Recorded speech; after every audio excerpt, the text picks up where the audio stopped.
신앙 고백 두 번째 시간이고 성경에 대해서 오늘 이항과 사망을 다룹니다. 먼저 에레미야서 6장 16절이에요. 우리 같이 한번 합독해 볼까요? 함께요.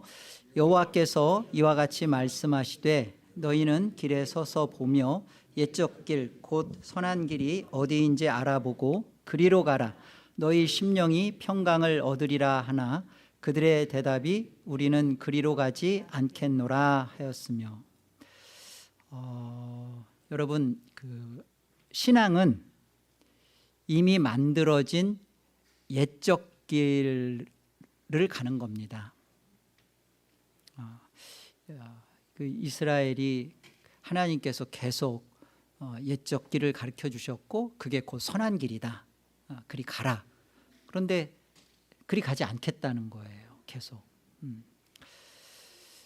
옛적 길 선한 길은 우리 이미 만들어진 신앙의 길이고, 그렇다면 신앙은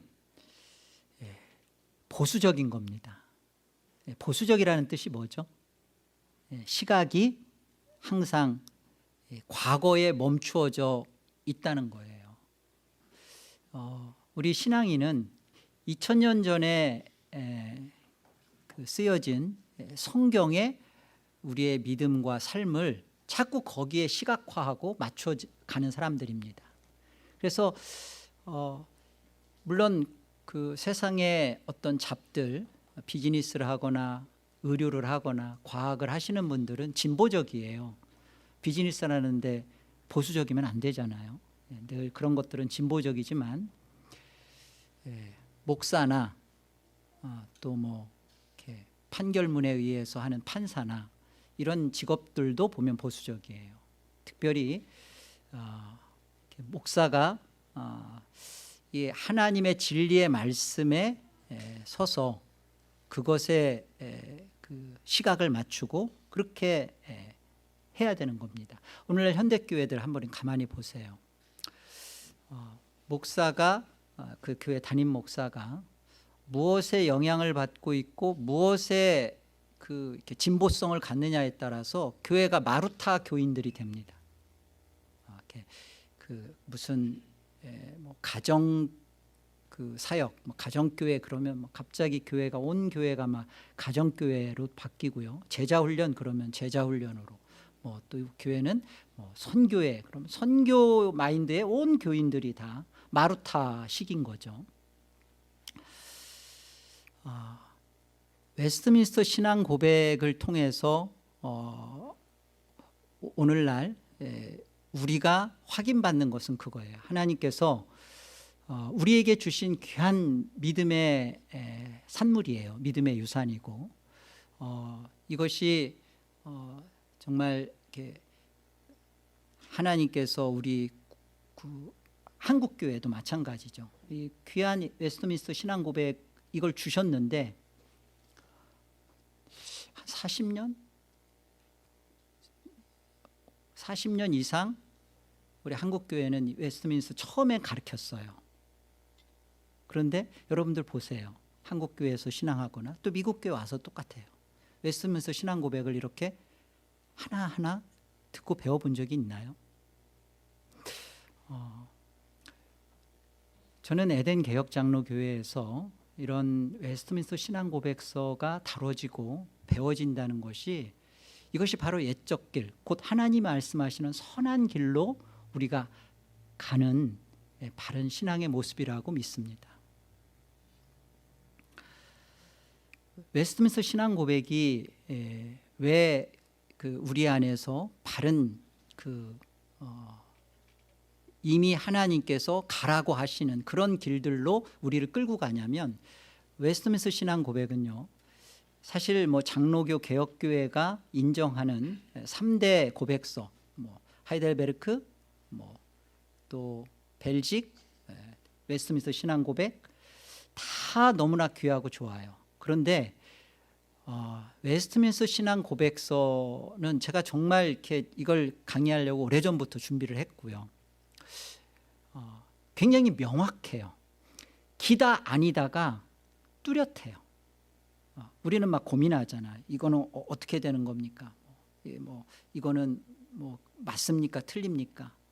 그런데 이것에 대해서 웨스트민스터 신앙 고백은 중간을 얘기하지 않아요. 명확하게 제시하고, 그리고 이미 끝난 것은 끝났다. 오늘 지난 시간에 우리가 봤잖아요. 하나님의 그 특별 계신 성경으로 인하여서 이제 계시는 종결이다. 예언도 종결입니다. 그래서 신사도 여전히 예언을 얘기하고 종결이에요. 틀린 거예요. 그 다음에 우리가 말로 하는 방언이라고 하는 계시, 그것도 계시죠. 이것도 종결이에요. 근데 자꾸만 이렇게 교회 안에서 이렇게 예언이야 이제 다들 알죠. 예언은 이제는 끝났다. 근데 방언하면 왠지 그거 이제 그렇게 하지 마세요. 그러면 상처받고 나가니까. 진짜 나간 성도가 계셔요, 우리 교회. 여러분 모르지만 그분이 방언에 대해서 저한테 물어왔을 때 제가 분명하게 답을 했어요. 방언 끝났습니다. 근데 그거 못 받아들이고 나갔어요. 그런데 그분은 정직하신 거예요. 자신 안에서 그 부분에 대해서. 우리가 웨스트민스터 신앙 고백과요, 신조, 웨스트민스터 신앙 고백 또는 신조라는 말을 씁니다. 같은 동의어예요. 그런데 웨스트민스터 신앙 고백이 신조를 더 포함하고 있는 거죠. 웨스트민스터 신앙 고백과 교리하고는 조금 구분할 필요가 있어요. 웨스트민스터 신앙 고백은 우리의 신앙의 체계 또 진리의 체계 이런 것들을 바로잡아가는 겁니다. 그래서 웨스트민스터 신앙 고백이 기다 아니다를 명확하게 얘기해 주는데, 그런 부분에 대해서 특별히 방언 같은 것에 대해서 그것 때문에 교회를 떠나야 되는 그런 문제는 아니에요. 그러나 교리에 있어서 진리가 우리와 구원의 진리가 믿는 바가 다르다. 그러면 정말 당회에서 치리해야죠. 믿는 바가 다르니까. 구원의 진리, 구원의 교리. 어떻게 우리의 구원은 하나님께서 성경을 통하여 어떻게 이루도록 십자가의 진리를 얘기했는가. 이런 부분에서 다르면 그분은 우리와 한 몸일 수가 없어요.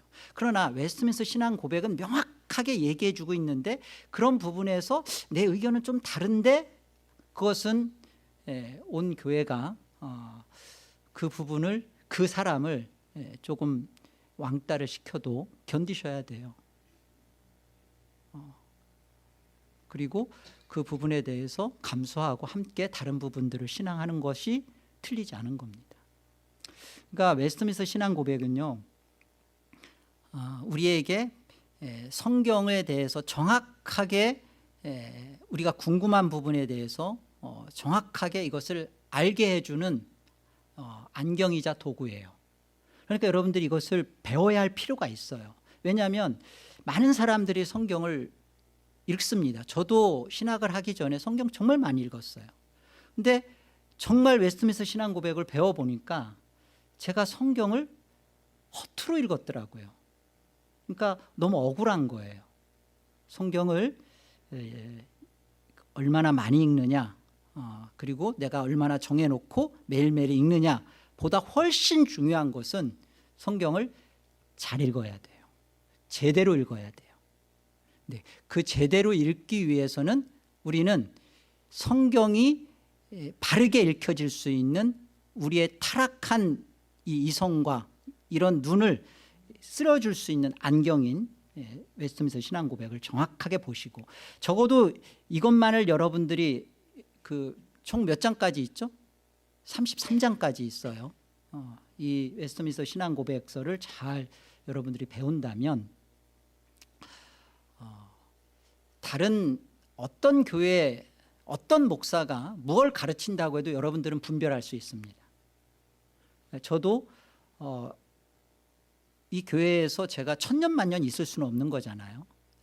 그 다음에 여러분들의 다음 세대들이 이 교회를 건강하게 지켜나갈 수 있는 방법은 뭐냐면, 우리 교회의 성도분들이 웨스트민스터 신앙 고백을 통하여 성경에 대한 바른 안목을 갖고 계시는 거예요. 그럼 그런 관점에서 청빙하는 목사를 만날 거 아닙니까? 그렇게 찾을 거 아니에요?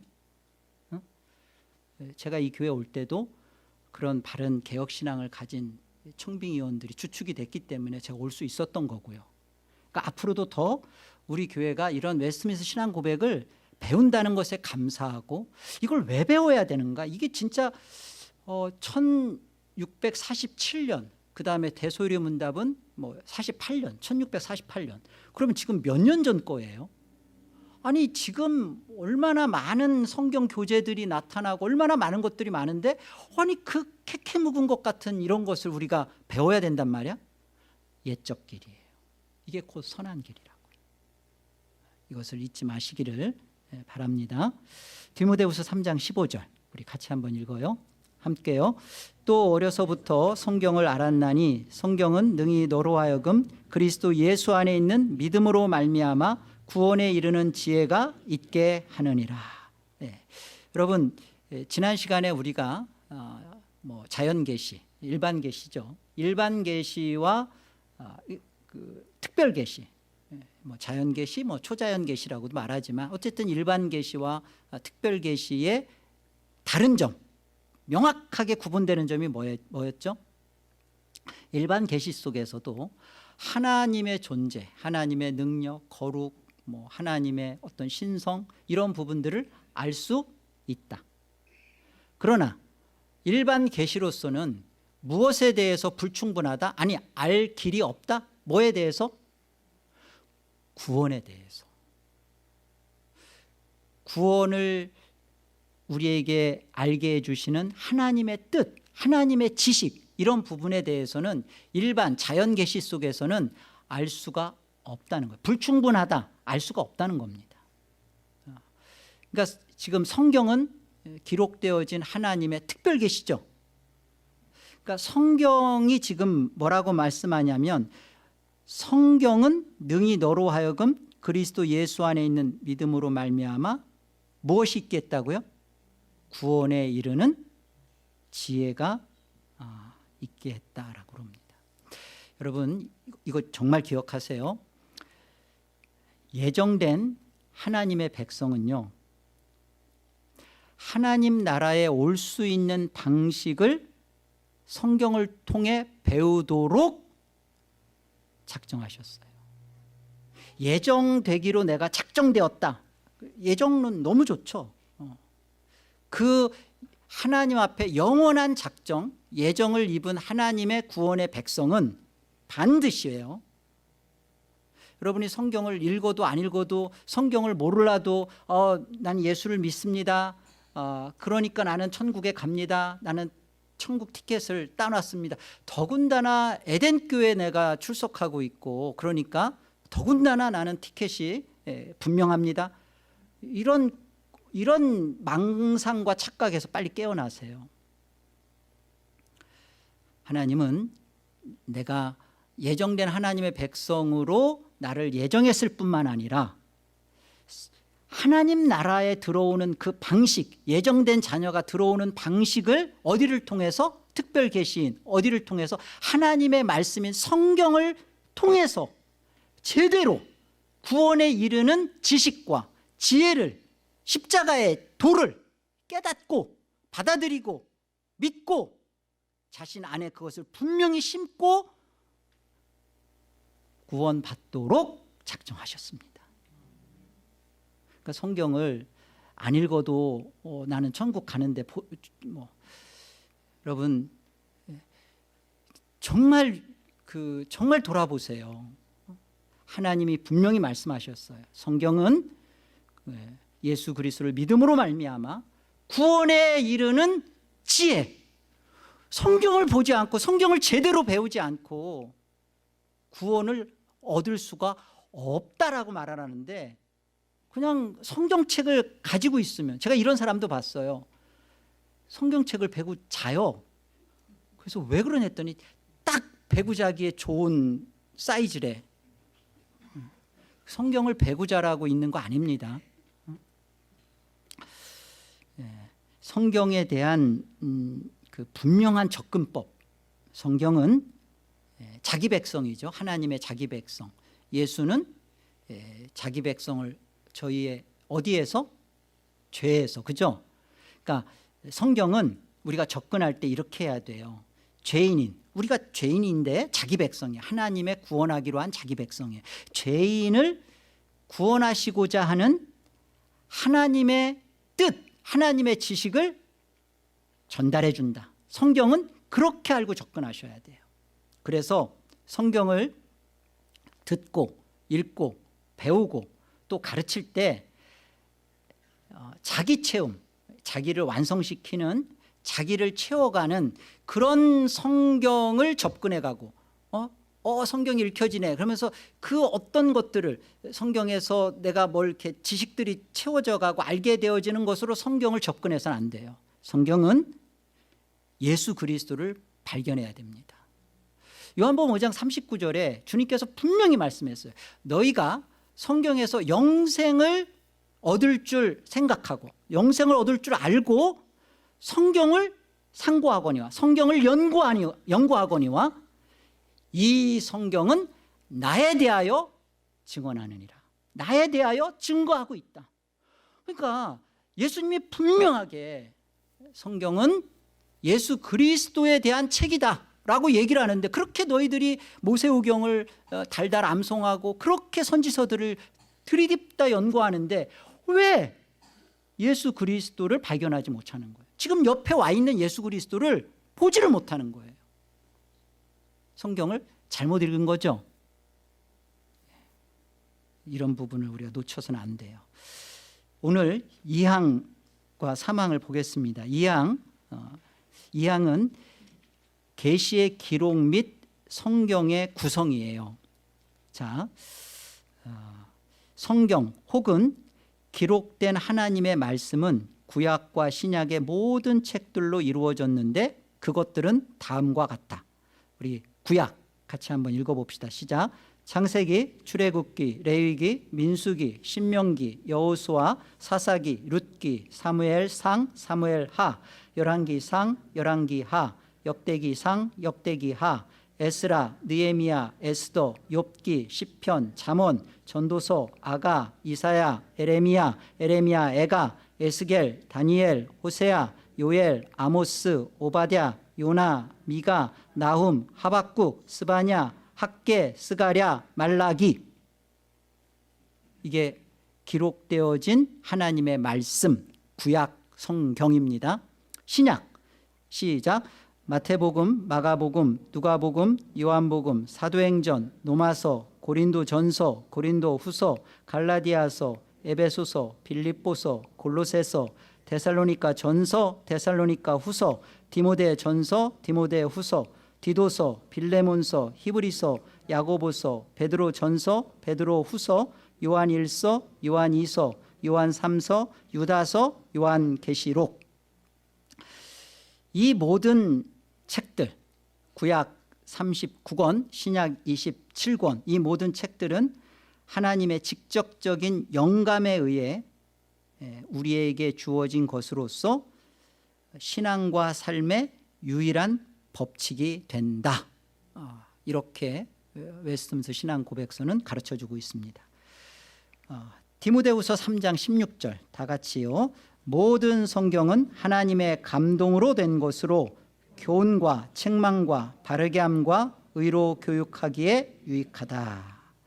여기 하나님의 감동이라는 말은요, 이게 두 단어가 합해진 거예요. 그러니까 당연히 하나님의 감동이니까 두 단어죠. 하나님 하면 떼오, 그러니까 떼오, 푸네오. 그래서 이 뜻이 뭐냐면, 하나님의 감동이라는 뜻이 뭐냐면요, 이렇게 푸네오가 숨결, 호흡, 뭐 그런 겁니다. 그러니까 하나님의 감동이라는 떼오 푸네오는 그 뜻은 뭐냐면 하나님이 숨을 훅 불어넣으시다라는 거예요. 여러분, 성경은 원저자가 하나님이시다라는 말이에요. 그냥 정확하게. 왜요? 여기 그렇게 돼 있잖아요. 모든 성경이 뭐죠? 예, 우리가 지금 읽었잖아요. 이 하나님께서 우리 안에 주신, 계시해서 주신 이 성경은 하나님의 감동, 하나님의 영감, 하나님의 숨결로 하나님이 분명하잖아요. 하나님이 우리 안에 자신의 그 입김, 하나님의 호흡, 하나님의 숨결을 불어넣으셨다. 그러니까 하나님이 원저자이시고 하나님이 이 말씀의 주체이시고 하나님이 원기록자이시다. 그런 말씀입니다. 그래서 하나님의 감동으로 된 것으로, 여기에 그 전치사가 프로스예요. 프로스라는 말은 어디를 향하여, 무엇을, 또는 위하여, 그런 뜻이거든요. 그러니까 이게 하나님의 감동으로 기록된 것이 어떤 목적이 있다는 거예요. 어디를 향하고 있다는 거예요. 그것이 뭐냐면 여기 보니까 교훈, 책망, 바르게 함과 의로 교육하기에, 그러니까 이런 것들을 위하여 성경이 하나님의 감동으로 우리에게 주어졌다는 거죠. 여기 이제 교훈이라는 말은 이게 교육이 아니라 이게 디다스칼리안이에요. 영어로는 닥트린이에요. 그러니까 교리입니다. 교리. 그러니까 흠정역은 정확하게 교리라고 번역을 했어요. 그러니까 하나님의 감동으로 된 것으로, 이게 여러분 우리가 이제 이렇게 교리라고 말하는 이런 것들 있잖아요. 그 교리가 성경과 라이벌이 아니에요. 많은 사람들이 아니 성경 하나로 부족해요? 왜 성경만 해도 충분한데 왜 자꾸만 교리를 배워야 되고, 더군다나 또 이런 뭐 신앙 고백들, 신조들을 또 우리가 그 교리 안에서 이렇게 알아가야 되느냐? 이게 라이벌이 아니라 성경을 통하여서 하나님이 우리에게 목적하는 바가 있는 거예요. 하나님의 감동으로 하나님께서, 하나님의 말씀이 우리에게 유익을 주고자 합니다. 첫 번째는 우리가 아까 본 것처럼 이 모든 것이 구원에 이르는 지식을 갖도록 우리를 독트린, 정확하게 구원에 이르는 지혜가 무엇인지, 또 구원에 이르는 지혜 안에서 바르게 가도록 우리 믿음과 신앙의 삶까지 그것을 책망하고 유익하게 잡아가는 것에 하나님의 말씀이 교리들로 이렇게 우리를 목적으로 끌고 간다라는 말씀입니다. 자, 그렇다면 정경이라는 말은 뭐냐? 캐논이라고 우리가 그러는데요. 정경의 뜻은 잣대 또는 지팡이, 기준이 되는 척도가 되는 이런 그런 기준인데요. 잣대인데 이것은 정확한 하나님의 말씀이다라고 해서 이제 성경을 특별히 우리가 좀 전에 읽었던 구약 39, 신약 27권을 딱 국한하여서 정경이라고 말해요. 왜 이런 정경이라는 말이 왜 나왔느냐? 이게 성경이라는 말을 거기다 갖다 붙이는 외경과 위경 때문에 그래요. 그러니까 외경과 위경도 성경이라고 주장하는 이들이 있기 때문에 분명하게 우리 신앙 고백자들은 성경은 정경으로 66권만으로 성경은 정경이다. 그래서 우리가 말하는 성경은 이 정경을 말하는 것이다. 외경 또는 위경 그거 아니다. 이 말을 하기 싶어서 정경을 분명히 한 겁니다. 그래서 그렇다면 이 책들, 그러니까 그 정경을 말하는 거죠. 그렇다면 지금 구약 39, 신약 27, 이 정경을 누가 언제 어떻게 결정했나? 궁금 하나도 안 하다. 그런데 그잖아요. 왜냐하면 우리가 믿는 게 정경이거든요. 그런데 도대체 정경이 누가 만들었대? 물론 성경 정경이니까 하나님 만드셨죠. 언제 그게 결정됐대? 어디서? 그 얘기예요. 여러분, 이 66권 정경은요, 하나님께서 결정하셨다입니다. 아멘 하고 넘어가야 돼요. 아멘. 그 증거가 뭐냐? 예수 그리스도께서 그렇게 가르치셨기 때문에 그래요.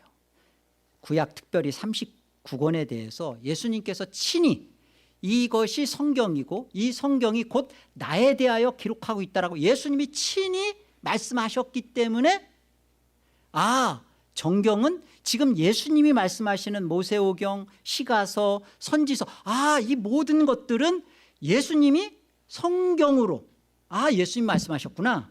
예수님이 말씀하신 거예요. 예수님이 누구세요? 이 땅에 오신 하나님이잖아요. 그렇기 때문에 정경은 하나님께서 결정하셨습니다. 자, 하나님의 결정인데요, 이 정경성은 하나님께 있어요. 그런데 이게 정경화 되어가는 과정, 어떻게 이것이 그러면 그것이 하나님이 결정하셨지만 어떻게 사용하셔서 그것이 하나님의 결정이 또 우리에게 정경화가 되었는가 한번 볼까요?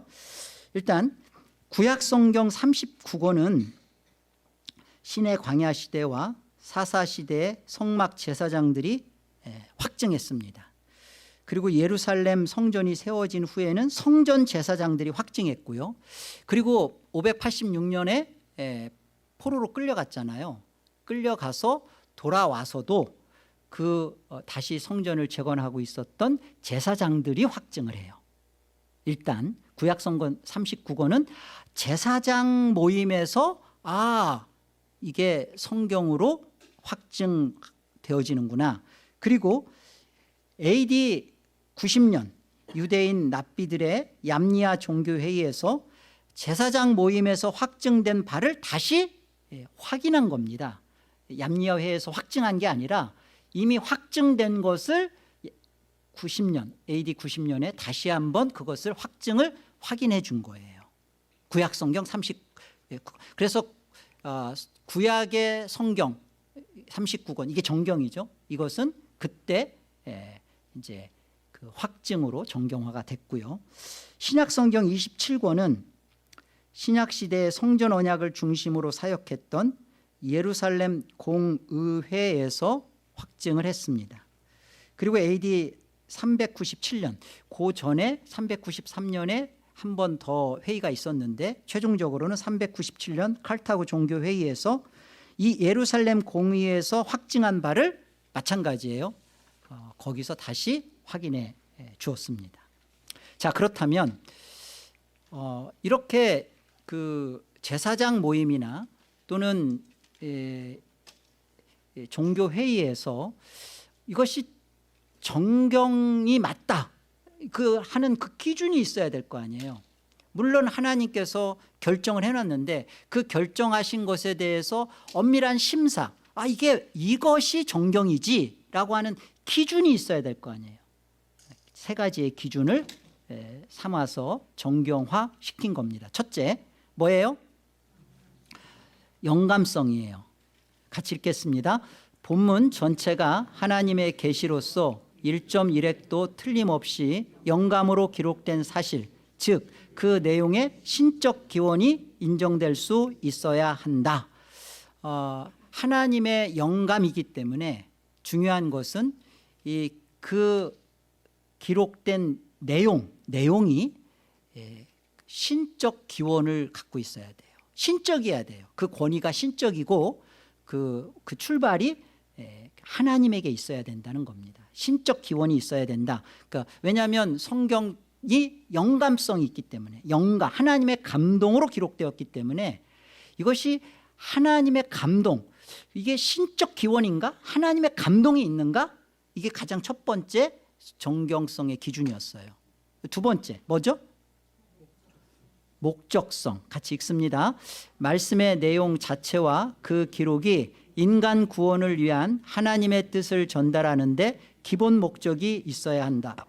구약 옛 언약은 오실 예수 그리스도, 신약 새 언약은 오신 예수 그리스도이어야 한다. 이 목적성이 말하고 있는 것은 성경이 구원에 이르는 지혜가 있는 책이잖아요. 그러니까 인간의 구원이 목적으로 있어야 돼요. 그러니까 성경은 정경화될 때 이건 성경이다, 틀림없는 하나님의 말씀이다 그럴 때 탈무드처럼 아니면 논어처럼 인간의 윤리와 도덕성과 그런 어떤 인간의 선함과 착함을 비춰주고 그런 인간의 공로를 선행을 하도록 유발시켜주는 것에 목적이 있지 않다고요. 그런 쪽에 목적을 뒀던 것은 정경에서 다 배제돼요. 그게 위경입니다. 그게 외경이에요. 그 철저하게 인간 구원이 목적이기 때문에 그 중심, 성경의 중심은 예수 그리스도 중심적이어야 되는 거예요. 그래서 구약, 옛 언약이죠. 오실 예수 그리스도에 대한 이야기여야 되고요. 신약, 새 언약은 오신 예수 그리스도, 그가 어떤 언약 안에서 성취하셨는지, 그러니까 예수 그리스도 중심적인가라는 것이 정경의 아주 중요한 기준인 거예요. 그러니까 성경을 우리가 볼 때, 읽을 때, 들을 때, 설교를 들을 때 마찬가지예요. 예수 그리스도를 발견하지 못하고 예수 그리스도를 못 보고 예수 그리스도가 없는 성경 읽는 거, 예수 그리스도 없는 복음 전파, 예수 그리스도 없는 복음 강설, 그건 성경적이지 않은 거죠. 왜요? 목적성이, 기준이, 성경의 정경화 기준 이거였잖아요. 예수님도 성경에 대해서 성경이 곧 나에 대하여 나를 기록한 것이다. 요한복음, 누가복음, 계속 또 사도행전에 가서도 다 마찬가지. 셋째 뭐예요? 신뢰성, 같이요. 하나님의 영감을 받고 쓴 인간 저자의 신실성이 입증되어야 한다. 저자의 하나님에 대한 진실성과 성경의 기록자로서 하나님께서 혼연히 인정하셨는가의 의문에 관한 문제이다. 구약의 경우 하나님의 소명과 기름 부음, 신약의 경우 사도성이 바로 이에 속한다. 신뢰성이 있어야 돼요. 신뢰성. 그러니까 구약의 경우에는 하나님의 부르심, 소명, 그 다음에 하나님의 기름 부으심. 신약의 경우는 사도성. 그러니까 그 정경의 기준 되는 데 있어서 이 사도성이 갖고 있는 것이 굉장히 참 특별히 사도이어야 되고, 적어도 사도와 같이 함께 했던 사람이어야 돼요. 뭐가? 그 쓰여진 그 성경 기록자가 사도성이어야 됩니다. 왜 그럴까요? 왜 사도성이 이렇게 강조될까요? 하나님의 기름 부음과 사도성이 왜 강조될까요? 같이 예수 그리스도와 함께 같이 사역했던, 그래서 분명하게 하나님의 뜻을 나누고 정확하게 전달하는 것에 대하여 분명하다, 틀림없다, 여기에 모아지는 거예요. 여기에. 여러분 제가 이제 여러분들한테 어디 이제 나중에 은퇴하고 여러분한테 이렇게 편지를 보냈다. 한 몇 년이 지나서 편지를 보냈다. 편지를 보냈는데 여러분 열심히 신앙하십시오.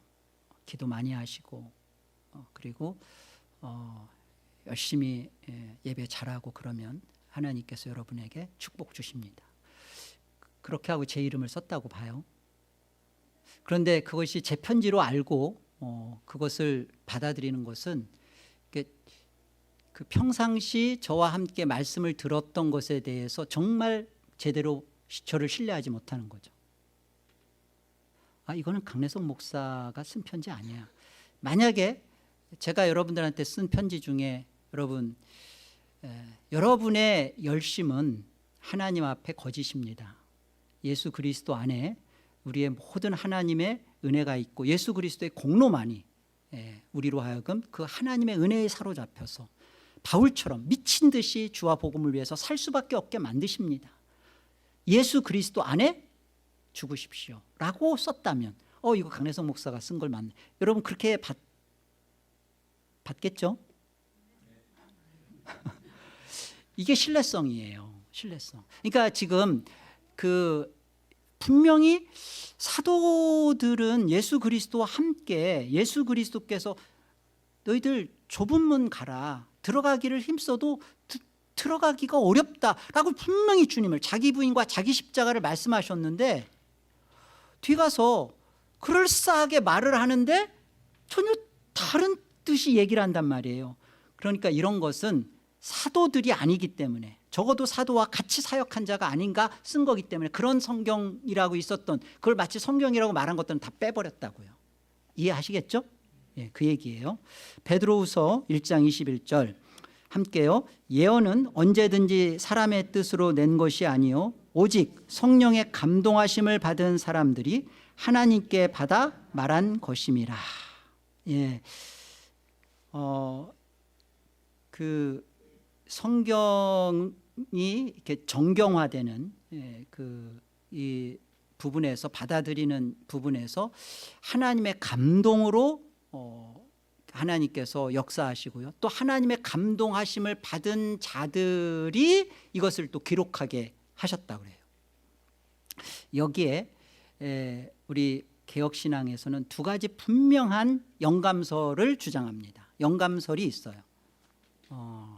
인스피레이션인데요, 하나는 축자적 영감입니다. 축자적 영감이라는 것은 이렇게 단어, 획 하나하나에도 문자죠. 거기에도 다 하나님께서 간섭하셨다, 그리고 오류가 없게 하셨다. 근데 이 부분은 원본에 하나인 거예요. 그러니까 축자적 영감에 대해서 우리가 이제 거론할 문제가 없어요. 왜냐하면 원본이 없으니까. 그래서 그거는 우리가 이 부분은 하나님이 분명하게 글자 하나하나에도 오류 없이 하셨다라고 우리는 그냥 그건 받으면 됩니다. 이제 또 하나는 중요한 것은 유기적 영감이라는 말이에요. 유기적이라는 말은 인격적, 그러니까 기계적이지 않다는 거죠. 기계적. 그러니까 하나님이 원 성경의 저자이신데 BC 1450년부터 AD 요한계시록이 쓰여질 96년, 95년, 6년 어라운드까지 약 어떻게 보면 1500년, 1600년이잖아요. 이 기간 동안 약 성경 저자들이 한 40여 명이 사용되어져요. 그런데 이들에 대하여서 정말 분명한 예수 그리스도와 그리고 그 안에서 언약과 그 하나님 나라를 향한 통일성과 일치성을 가지면서 그 안에서 분명하게 하나님께서 하시고자 하는, 전하시고자 하는 것에 대해서 오류가 없게 하셨다는 거예요. 특별히 베드로가 다르고 요한이 다르고 바울이 달라요. 그런데 그들의 딱 보면 야 이거 히브리서 같은 경우도 그런 거잖아요. 이거 바울이 썼나? 근데 이제 벨직 신앙고백서에서는 이거 바울이 썼다 이렇게 얘기하니까 우리가 받는 건데, 근데 보면 이거 바울의 문체가 아닌데 그런 생각이 든단 말이죠. 근데 어떤 것은 이게 보면 베드로나 요한이나 바울이나 이런 사람들의 어떤 인격, 그들의 어떤 지식, 그들의 사상, 이런 것들을 하나님이 다 그런 것들에 대해서 인격적으로 그런 부분들을 다 막 제어하지 않고 그런 것들을 다 사용하셔서, 그러나 그런 부분들 속에서 정확하게 1500~1600년에 하나님이 전하려고 하는 뜻이 하나도 흐려지지 않고 명확하게 일관성과 통일성을 유지시켰다. 이게 유기적 영감이에요. 그러니까 성경은 그렇기 때문에 사람의 책일 수가 없어요. 어떻게 이렇게 일관되게 하나님이 전하려고 하시는 구원에 이르는 지혜에 맞춰서 예수 그리스도를 그리고 그 신실한 언약에 계시고 그 언약의 성취로 이런 구속 역사를 이렇게 이루시는가? 이게 하나님의 감동 때문에 하나님이 감동하신 사람들로, 그게 유기적 영감입니다. 그래서 이 기록자들이 뭐 갑자기 엘리야나 뭐 이사야가 내가 쓰고 싶다, 뭐 쓰고 싶어서 쓴 게 아니라 성령 하나님이 쓰도록 그들을 불러내신 거죠. 성령 하나님이 원저자시고 그들을 사용하신 거예요. 자, 이것이 그 정경, 그 66권 정경에 대한 우리의 분명한 믿음이고, 웨스민스터가 가르쳐주는 바입니다. 우리는 이렇게 66권만을 정경으로 받습니다. 그래서 우리가 교인 서약 할 때 다 그 고백 받도록 하잖아요. 성경, 특별히 구약, 신약 66권만을 우리는 성경으로 인정하고 그것만을 받습니다. 우리 신앙 고백 다 그렇게 받았잖아요. 그렇죠? 그게 웨스민스터 신앙 고백에 근거한 교회 서약이에요. 두 번째 사망, 외경의 위치입니다. 같이 읽어볼까요? 일반적으로 외경이라 불리는 책들은 하나님의 영감으로 된 것이 아니므로 정경에 속하지 않으며 따라서 교회에서 아무런 권위를 가지지 못한다. 그것은 인간들의 저작품일 뿐 그 이상 달리 인정받거나 사용될 수 없다. 이게 웨스트민스터 신앙 고백 3항이 외경의 그 분명한 외경의 그 가치, 위치, 외경에 대한 분명한 그들의 입장. 외경은 뭐냐? 분명한 겁니다. 이것은 하나님의 영감 없어. 그렇기 때문에 교회에 아무런 권위가 없다.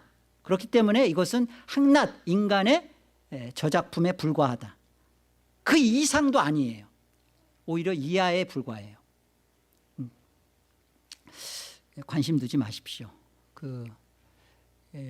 저도 이 외경에 대해서 이제 목회를 하려고 보다 보니까 읽었어요. 이제 제 방에 이제 위경이 있는데 읽는데 정말 막 짜증 나더라고요. 알고 읽으니까 더 짜증 나고. 여러분 관심 둘 필요가 하나도 없어요. 그래도 나는 읽고 싶다. 그런 분들은 꼭 성경을 안 읽는 분들이, 그게 성경도 안 읽으면서 외경 뭐 이렇게 관심을 두고 그 외경에는 또 뭐가 있을까? 외경은요 신적 영감으로 된 것이 아니고요, 정경의 일부도 아니고요, 하나님의 교회의 권위도 없고요, 인간적인 저작물보다 더 나을 것이 없으며 사용 가치가 없다입니다.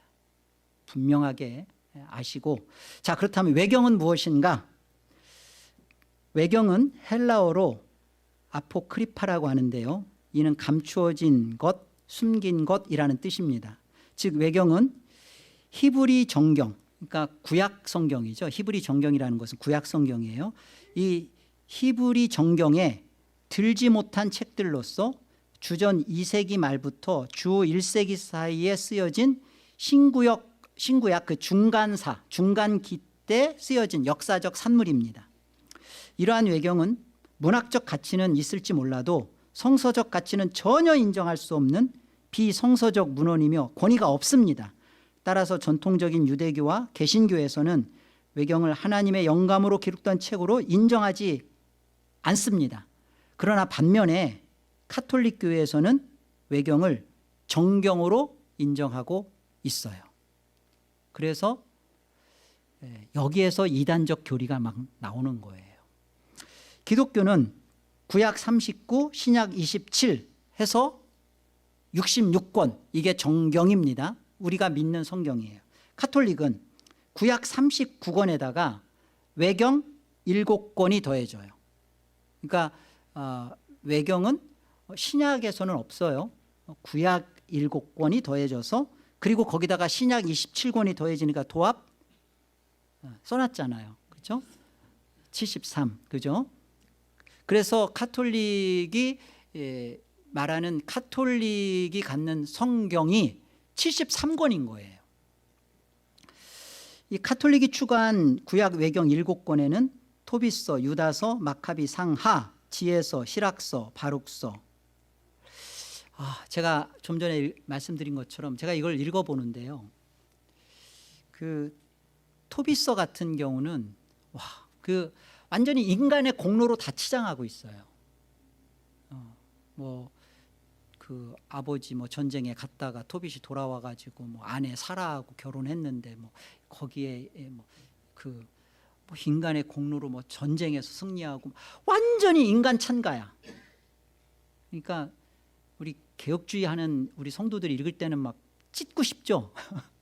예, 다 유다서, 마카비, 상하 이런, 특히 마카비 이런 데 보면요, 그 전쟁을 통해서 연옥교리를 감추고 있어요. 연옥교리를 거기에다가 이렇게 깔고 있어요. 그러니까 여기에서 그 연옥설 이런 것들이 이런 데서 막 이렇게 나오는 거예요. 그러면서 성경이라고 말하니까 잘못이죠. 이런 부분에 대해서는 웨스트민스터 신앙고백이 분명하게 아니다 그러잖아요. 명확하잖아요. 아니다. 구약 39, 신약 27권 외에 외경 그럴싸하게 어떤 그 역사적, 문학적 우리가 잘 모르지 못했던, 특별히 특히 위경 같은 경우는 보면 예수님 어린 시절에 대해서 우리 성경에 잘 안 나오잖아요. 12살 그 전에 뭐 하셨지? 근데 위경 같은 데 보면 예수님 어린 시절에 얘기가 많아요. 특별히 예수님이 흙을 가지고서 이렇게 해가지고 참새 만들어서 날리고 그런 얘기가 있다고요. 그러니까 재밌죠. 예수님 어린 시절에 그런 모습들이 이렇게 다니고 했던 얘기들이 나오니까. 그런데 그것이 구원에 이르는 지혜를 목적으로 두지 않아요. 그러니까 접할 이유가 없어요. 관심 두지 마세요. 위경, 여러분 이제 이건 참조인데요. 웨스트민스터 신앙고백에서 말하고 있지는 않지만 위경은 이런 겁니다. 같이 한번 우리 읽어는 봅시다. 위경이란 외경과 달리 의도적으로 성경을 위장한 책들이다. 성경 속에 나타나는 믿음의 선배들의 이름을 사용해 펴냄으로써 그것을 성경에 권위가 있는 것처럼 드러내려 했다. 신약의 위경에는 야고보 원시복음, 도마복음, 도마행전, 니고데모 복음, 안드레 행전 등이 있다. 이런 외경과 위경들은 하나님으로부터 계시된 책이 아니므로 교회 가운데서 아무런 권위를 가지지 못한다.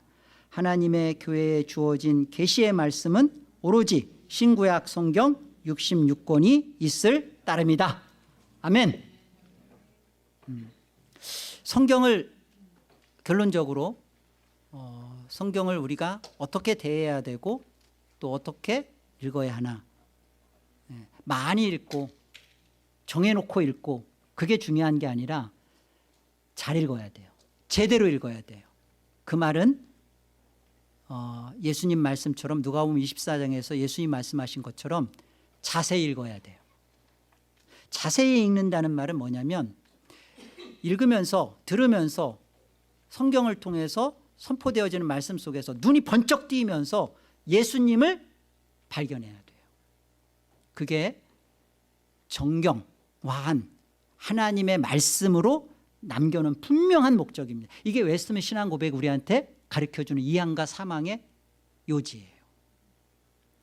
옛적 길, 곧 선한 길로 가도록 웨스트민스터 신앙고백서가 우리를 이끌어갈 겁니다. 그래서 앞으로 계속 이제 그 성경에 대해서 자그마치 웨스트민스터 신앙고백이 10항을 다뤄요. 10항을. 여러분 성경을 이렇게 다뤄지는 거 보셨어요? 성경 하나만 10번의 항목을 가지고서 조목조목 다룬다고요. 왜?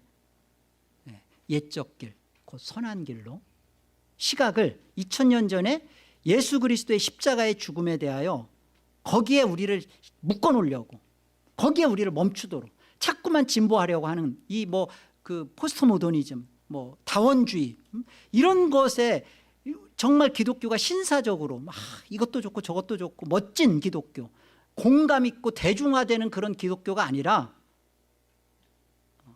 멈춰있는 2000년 전의 십자가에 멈춰있는 그 길로 가도록 우리를 깨어있게 하고 그를 이끌어가는 것이 웨스트민스터 신앙 고백서라는 거예요.